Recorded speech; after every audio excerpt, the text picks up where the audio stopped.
Hi, இன்றைக்கி நம்ம என்ன கொஸ்டின் பார்க்க போகிறோன்னா 48 சென்டிமீட்டர் சுற்றளவு கொண்ட ஒரு 48 சென்டிமீட்டர் சுற்றளவு கொண்ட ஒரு சமபக்க முக்கோணத்தின் உயரம் காண்க. ஹைட்டு கேட்குறாங்க, சுற்றளவு கொடுத்துட்டாங்க. நம்மளுக்கு முக்கோணம்னா சமபக்க முக்கோணம் தெரியும், 3 பக்கமும் ஒரே மாதிரி இருக்கும், ஏன்னு வச்சுப்போம். ஓகேங்களா? இதோட சுற்றளவு, அதாவது இந்த லைனு இந்த லைனு இது லைன் 3 சேர்த்து தான் நம்மளுக்கு சுற்றளவுன்னு தெரியும். அப்போது 3 கூட்டினா ஈக்குவல் டு 48. 1 3 3 5 3 5 1 3 3 5 6 3 18. அப்போ ஏ இஸ் ஈக்குவல் டு 16. ஓகேங்களா?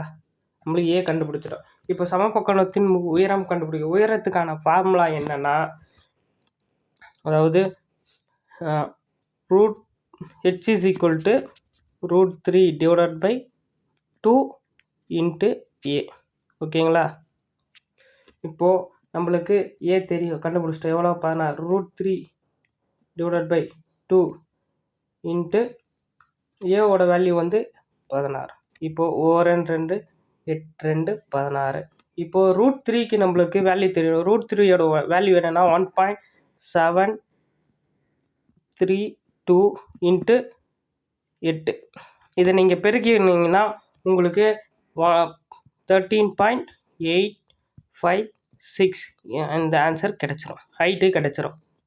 நீங்கள் எப்போவுமே இந்த √3யோட வேல்யூவை மனப்பாடம் பண்ணி வச்சுக்கிங்க.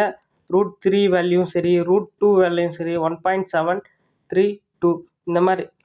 ஏன்னா இதெல்லாம் நம்ம திடீர்னு இது பண்ண முடியாது, ஞாபகம் வச்சுக்கணும். அதேமாரி ஃபார்முலா ரொம்ப ரொம்ப முக்கியம். 2D 3D பொறுத்த வரைக்கும் நான் உங்களுக்கு முடிஞ்சால் நெக்ஸ்ட் கிளாஸில் ஃபார்முலாஸ் எப்படி ஈஸியாக ஞாபகம் வச்சுக்கிறது அப்படின்னு நான் உங்களுக்கு ஷார்ட்கட் சொல்லித்தரேன். தேங்க்யூ.